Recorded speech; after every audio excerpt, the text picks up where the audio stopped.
This episode is brought to you by Shopify. Whether you're selling a little or a lot, Shopify helps you do your thing, however you cha-ching. From the launch your online shop stage, all the way to the we just hit 1 million orders stage. No matter what stage you're in, Shopify's there to help you grow. Sign up for a $1 per month trial period at shopify.com/special offer, all lowercase. That's shopify.com/special offer. This episode is brought to you by Pepsi Wild Cherry. Pepsi Wild Cherry is bursting with delicious cherry flavor and a sweet, crisp taste that gives you more to go wild for. Getting wild may look different these days, but whether it's opting for a solo Friday binge watch or a big night out, everyone can indulge in their wild side with Pepsi Wild Cherry. Also available in Zero Sugar. So grab a Pepsi Wild Cherry and get wild. Introducing Royal Caribbean's newest ship, Icon of the Seas, the ultimate family vacation. The ultimate 6 slides, 8 neighborhoods, 0 compromise vacation. The ultimate never done that, can't wait to do it vacation. The ultimate chillin' by a different pool every day of the week vacation. This is the Icon of Vacations. Icon of the Seas, arriving in 2024. Book today. Come seek the Royal Caribbean. Ships Registry, Bahamas.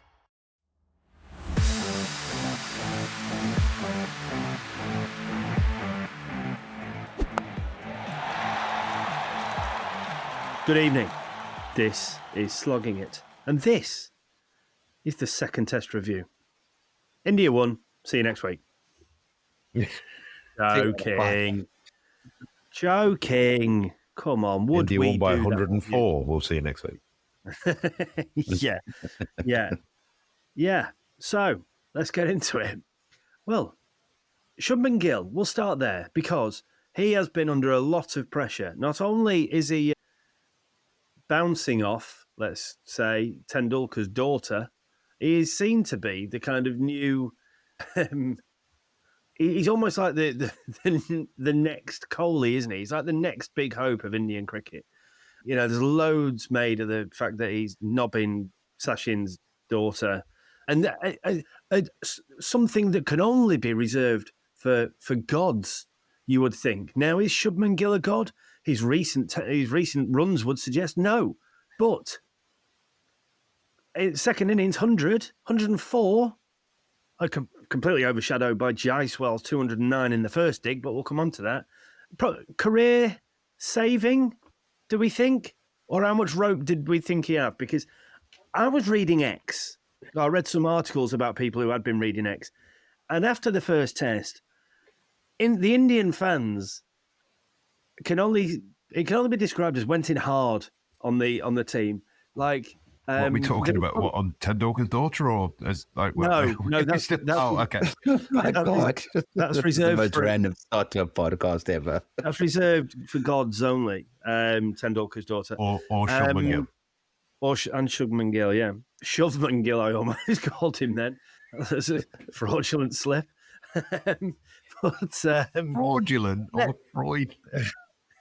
The Indian fans, the Indian public, I should have brought some of these up, but they were going like, they were calling the team like son of jackals, and like in their own brilliant fashion, like coming out with the most like polite-ish, but like derogatory filled like name calling for the Indian team that you could ever. But I was just sitting there pissing myself looking at it.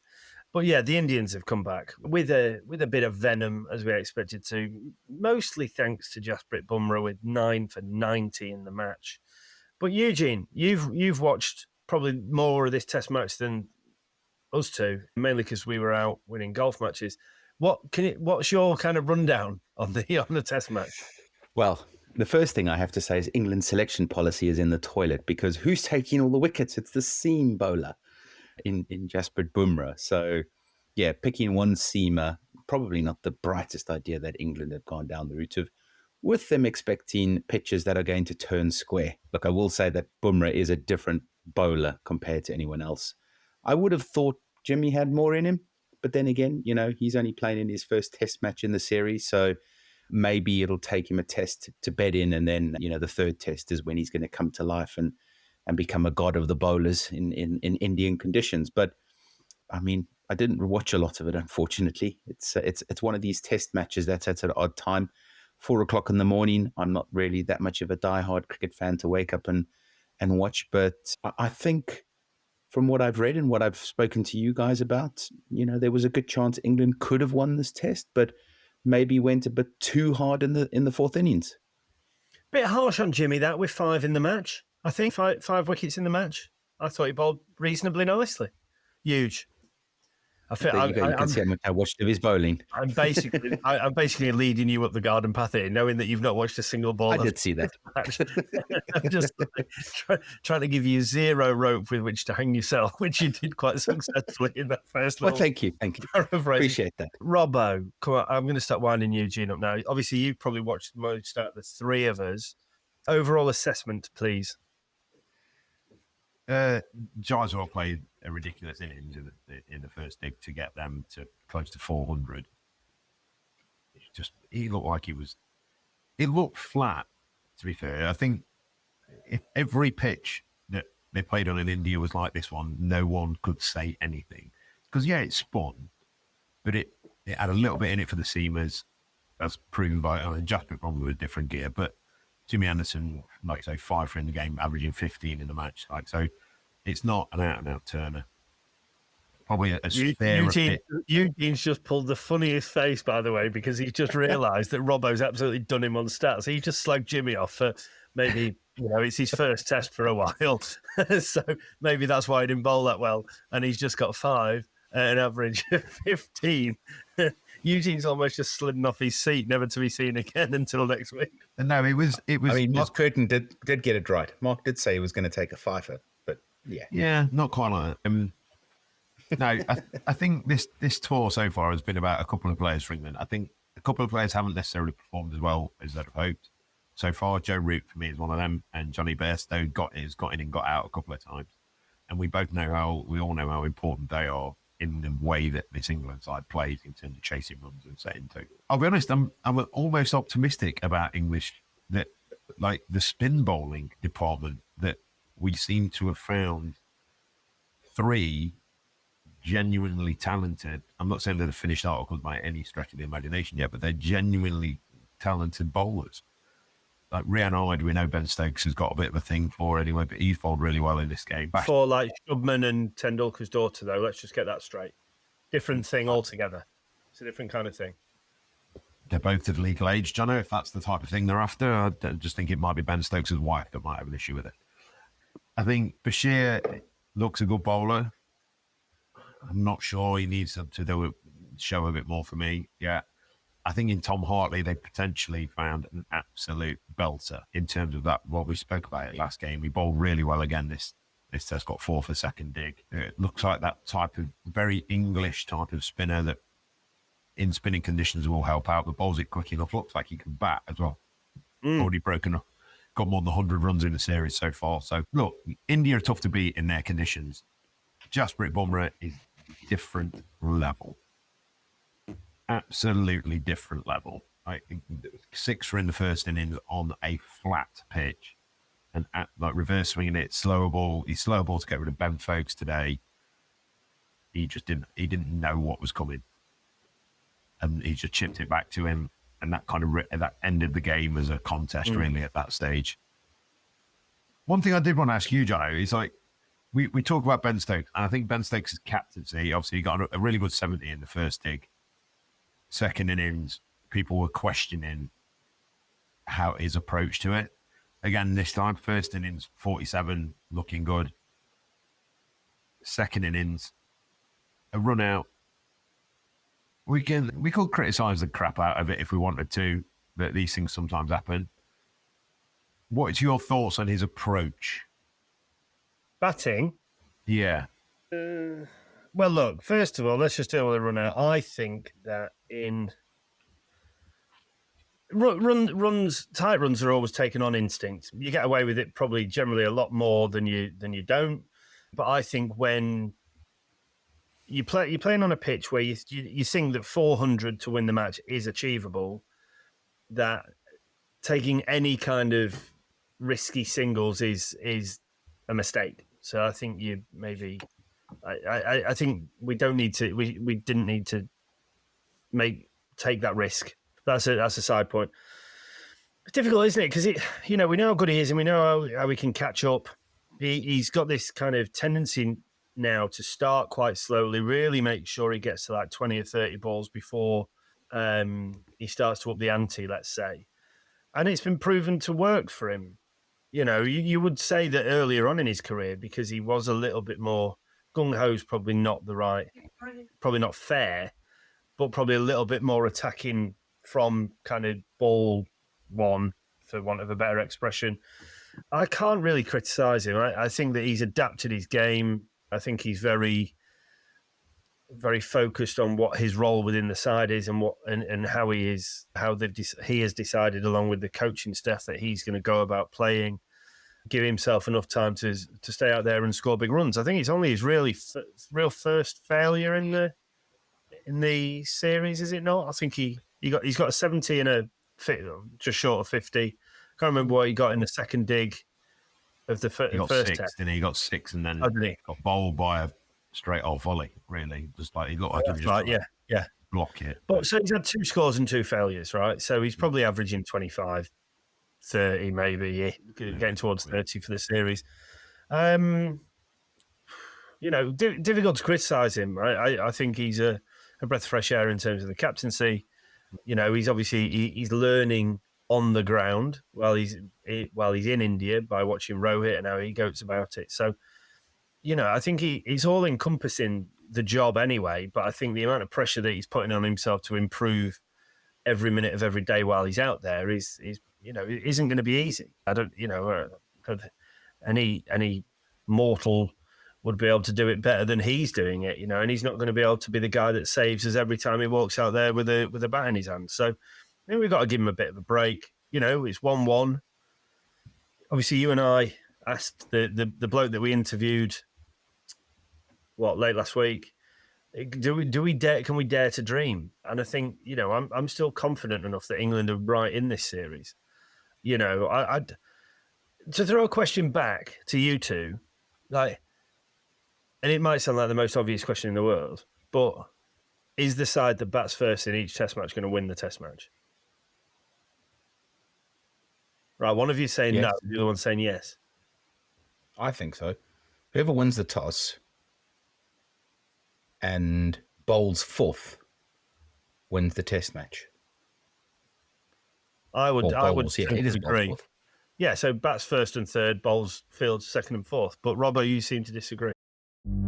I've got kids, and that means it's always about them. But I need support too. That's where Ollie comes in. With their delightful, hardworking gummies, my partner and I can actually get a good night's sleep, so we'll both stand a chance of managing our stress responses. Even when the kids are doing parkour in the living room, discover Ollie vitamins and supplements. These statements have not been evaluated by the Food and Drug Administration. This product is not intended to diagnose, treat, cure, or prevent any disease.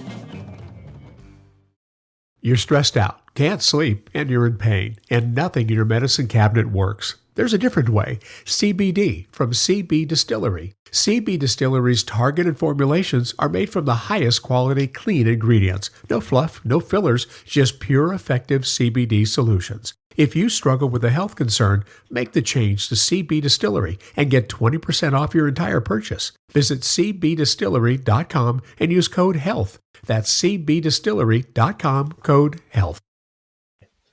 Well, you see, I think England have missed a trick this test. I think they missed it. Again, I'm really positive about this England side going forward and all the way that they've adapted to it and the things. But I think they will look at this test match as a missed opportunity, because that is one of the flatter, least spinning wickets I've seen in India for a while. Yes, in the first inning, Jasprit Bumrah's bowled a hell of a spell, but we said before the series, if England can find a way to get 300, they're in the game. I think if England get 300 in the first innings, they win that game. because all of a sudden, at the end of the day, England won the first test from 190 behind in the first innings. So we can talk about the team that bat first, all you like. They were 190 behind first stick. Like, they had an absolute third innings. Ollie Pope played an absolute mind-blowing potentially not once in a lifetime, but very few people play that type of innings in a career. And then they've had a 7th spell from a debutant that's come in and won them the game. So I think that this will be seen as a missed opportunity. You look at the amount of, like, I know we're going to talk about like some of the opening pair that we've got and how good they are. I think England will look at this test as a missed opportunity because I think that is the flattest wicket or the best wicket for batting I've seen in India in a very, very long time. Okay, so on that, I think I'm not putting words in Eugene's mouth here. He can either agree with me or he won't. But I think where I was heading with it, and I kind of think Eugene we're talking more about not batting first, but batting fourth. I think on those wickets, batting fourth is so difficult that's the kind of bigger issue that we're coming. It's not about batting first, second, or third. It's about that last innings within the Test matches. It's going to be so difficult to score runs. And let's not forget, just before, because I will forget if I don't say this now, no one has ever scored 300 in India chasing. Now, I know we didn't. I know we came like 3 short of it or whatever, but it goes to show, again, that's a real massive positive for this England side to be, what was it, 297 all out in the end? Yeah. No one's ever, or very few teams have got to that number. No one's ever got to 300 in a fourth innings chasing in India, ever. So the fact that they're 3 away from that, they can be very positive about what they're still achieving despite the score being 1-1. They will look at missed opportunities because Jaiswal, I think, was dropped on 17 in the first dig. So you take that chance. Well, take 188 runs off what he ended up getting or whatever it was. Yeah, we won by 4 wickets. I just think I think the way this England team mindset is, and they came out and said if we were chasing 600, we'd go and try and get him. Jimmy Anderson said there's 180 overs left in this game, but we're only trying to use 70 of them. Yeah, fine. We said last time about how England have developed so much to figure, to isolate that third innings. I think they will look at their innings and go, like you say, the stats are against them. I don't think this England team bothered about stats. We've seen them before chasing 400 and plenty against India every year, chasing 400 against New Zealand.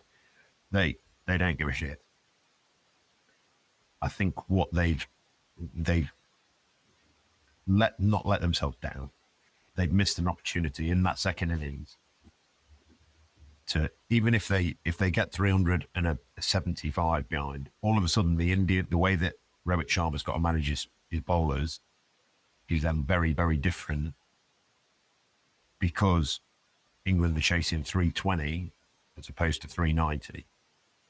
And you saw that today. You saw even as soon as Hartley, like the way that they celebrated when Ben Folkes got out, when it was Hartley and Folkes that were batting, the way that they celebrated, they knew that England was still in the game while ever Folkes and Hartley were going.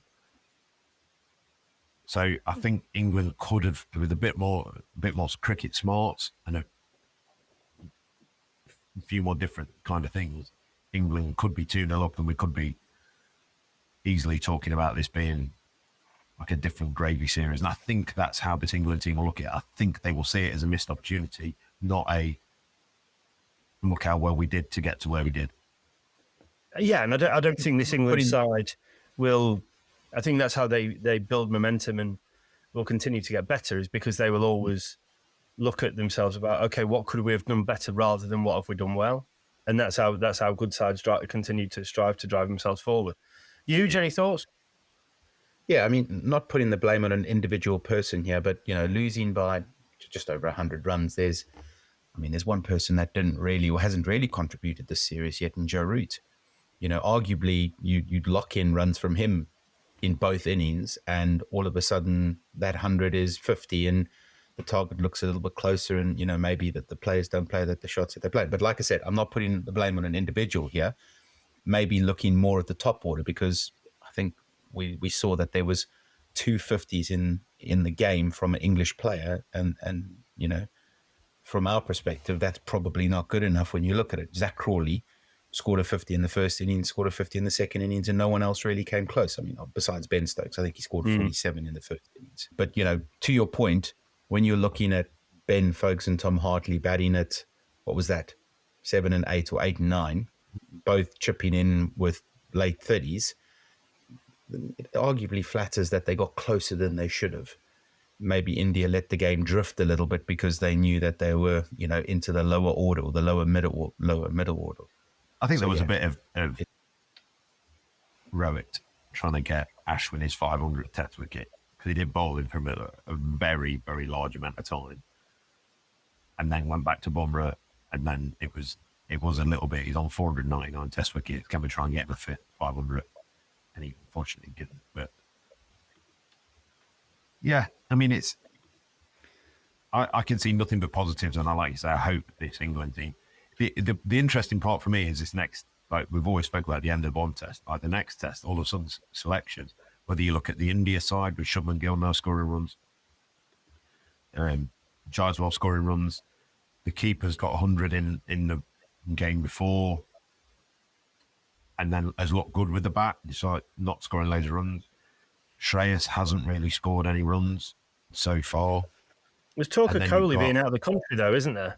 So I don't know if you've seen this or heard this. There's talk of Kohli maybe not taking part whatsoever. They don't even think he's in India at the moment. So there may be more that we find out about that. Yeah, which all seems very cryptic at the moment. But it seems interesting either way, doesn't it? Because if you think about their side, they've had Kuldeep has bowled well in this test for me, and then you've got Axar and Ashwin, and then you've got Jadeja to come back, you've got Kohli to come back, you've got KL Rahul to come back, all these guys to come back into their side, and every single one of those 10 players that we're talking about coming back in walks into their first team. Yeah. So, I mean, looking at those stats you guys were talking about, Shubman Gill, 161, averaging 40, second highest run scorer for India behind Jaiswal. Next down, you've got, funny enough, Axar Patel on 133 runs. Shreyas Iyer's had he's had a gig, 2 games, 4 innings, averaging 26, scoring 100 runs. The keeper Barrett's only averaging 23 in his 4 innings. Rohit Sharma himself only scored 90 runs in 4 innings. There's not many runs in that Indian side at the moment, and yet they're winning. And they're fragile though. You can get into them. Like, as we say, Jaiswal gets dropped on 17, goes on to score 209. Like, minor fractional differences now between taking a chance and not. You're playing you're 2 of the best sides in the world going at each other, and all it takes is, in this case, Jaiswal to go, "Fuck, that's close," and then just kind of reset himself and get back in, and wonderful innings. Did the same thing in the first innings, right? First game, should I say? Yeah. And these guys can do that and can reset. That's why they're some of the best players in the world. One's opening for one of the best sides in the world. One's batting 3 for one of the best sides in the world. So, it's not a given that if guys give one chance, they're going to give another one for the next 3 sessions. Like, they can have a day out. Right, talking about the opening partnership, 2 50-plus partnerships again for the opening pair in Crawley and Duckett.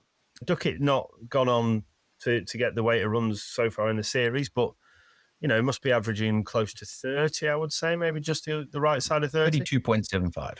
So, but I think, for long term now, I think we can kind of look at those 2 and be quite positive about where we're at in terms of our red ball opening partnership for the first time in a long time. Yeah, I think what was shown to me today was when he got out in the second innings, he got out trying to block Ashwin, and it bounced on the inside, edged it onto his pad, and it got caught short leg up by the keeper or whoever running round. And you could just see in his face, he was livid with the fact he got out being tentative. So I mean, to be fair, next innings I can see him going ape shit at the start and just going right. He didn't seem to sweep as much. Certainly in the first inning, he didn't play at all compared to the innings in the previous test. I can see him coming out and being even more positive. But I can see that from all this England side. I think they only know one way, and if it doesn't work, they the idea is to go harder. But there's only really Ben Folks that kind of, and he looked good today. He looked very, very good and very assured. And then just got one. So he's a proper player, Ben Folks. You boys know I've been calling for him for a long time on this podcast. So, he's a hell of a keeper. He's got Test match hundreds. I witnessed one of them at Old Trafford against South Africa a couple of years ago. This lad can bat. This lad can play. Like, make no bones about it, but so can Jonnie. So, I mean, it's a good problem to have, isn't it? Right. So we're 1-1 now. Robbo's out of the... I did say 3-1 England as a second. Yeah, but it's all, can only accept your first answer. Like some shitty call centre person I spoke to today. He said, I can only accept your first answer, so I can't continue with this call because I gave them the business registered address rather than the trading address. Wankers. Anyway, as if I've got time to faff about. Right, so would we like to rejig our based out, after what we've seen in the first two tests? Simon would rejig our predictions. Eugene, Simon's not allowed because he's out of it. We're still in it, see? So we can... No. Simon's got it. He can have another go, right? I mean, we like to rejig our things, and then yes, I would. No. Everyone except Simon. No, Eugene. No, you weren't included in that bit. That royal we. Right, Robert, what are you thinking? 3-2. 3-2? To who? India.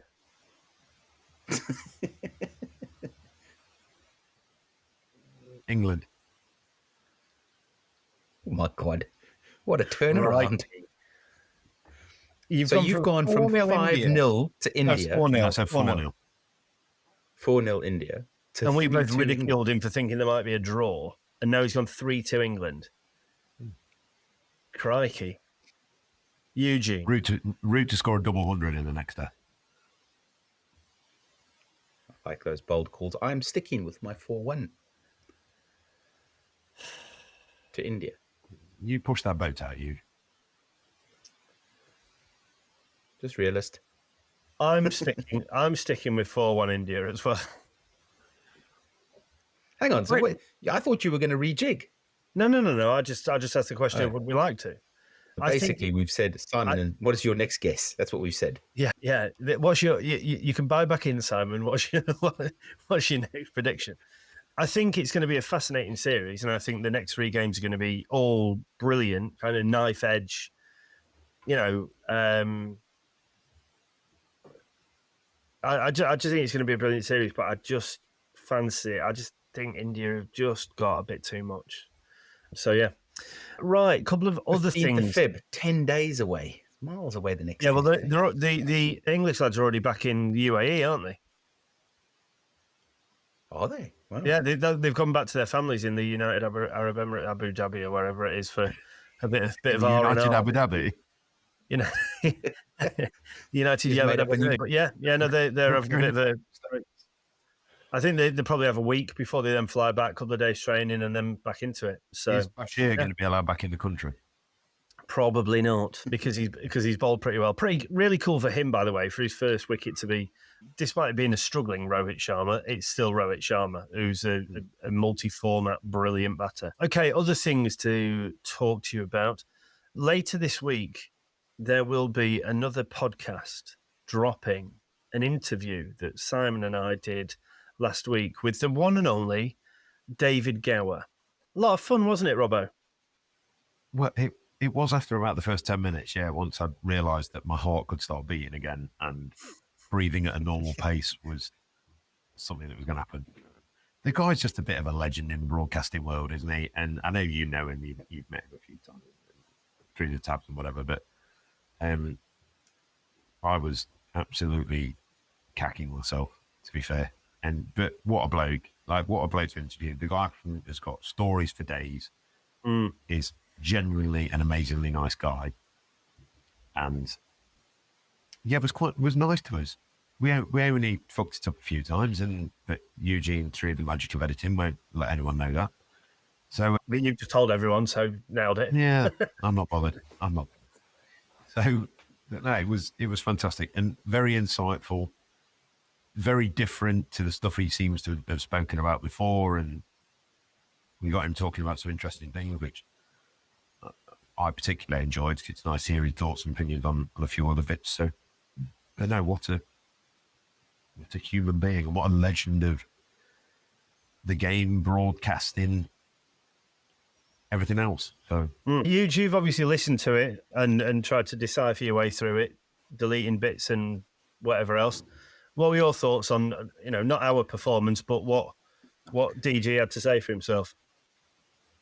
I thought you two almost sounded professional there. That was that good, that of an interview. I really enjoyed it. I'm hoping that our listeners enjoy it too. And one thing I would say is a huge thank you to the Lord's Taverners for giving us this privilege to talk to the people that we're talking to, because it's not through the lack of us not trying to reach out to people, but it's definitely the Tabs network that's allowing us to allow our listeners to hear from the likes of, Mike Gatting and David Gower so far. But yeah, I mean, David, what a phenomenal person.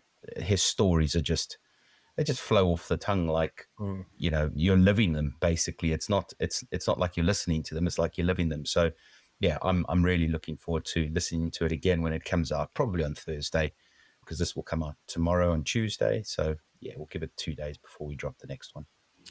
Lovely. Yeah, it was an honour to do it. I've been lucky enough to interview him before, but I was as nervous as Simon was last time. So he didn't really get to speak because I just kind of yabbered at him for about half an hour. I think you were in the room for that, Eugene, actually, weren't you? That was. I was, and I listened to it at the beginning. It was very much the prominent start of the podcast, so people must listen out for that. Yes, yeah, but no, a true gentleman. And as with when we talked to Mike Gattin a few weeks ago, like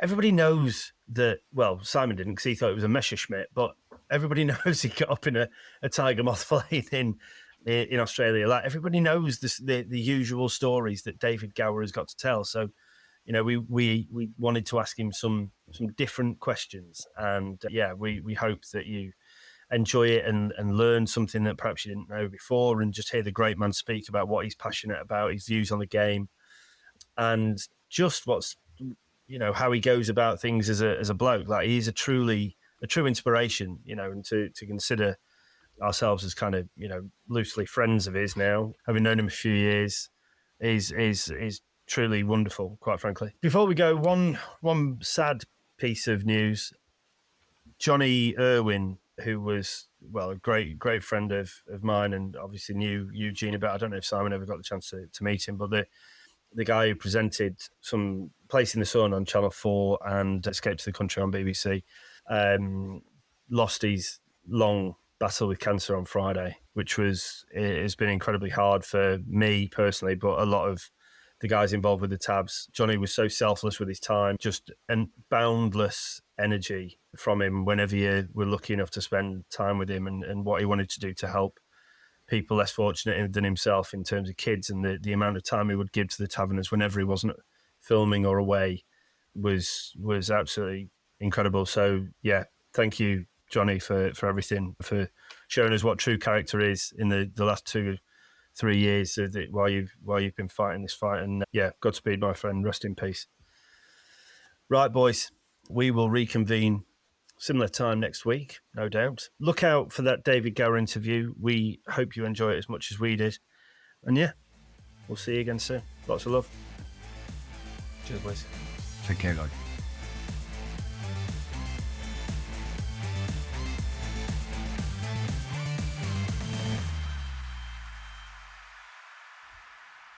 Sports Social Podcast Network. Hey guys, it is Ryan. I'm not sure if you know this about me, but I'm a bit of a fun fanatic when I can. I like to work, but I like fun too. It's a thing. And now the truth is out there. I can tell you about my favorite place to have fun. Chumba Casino. They have hundreds of social casino style games to choose from with new games released each week. You can play for free anytime, anywhere. And each day brings a new chance to collect daily bonuses. So join me in the fun. Sign up now at ChumbaCasino.com. No purchase necessary. VGW Group. Void where prohibited by law. See terms and conditions. 18+.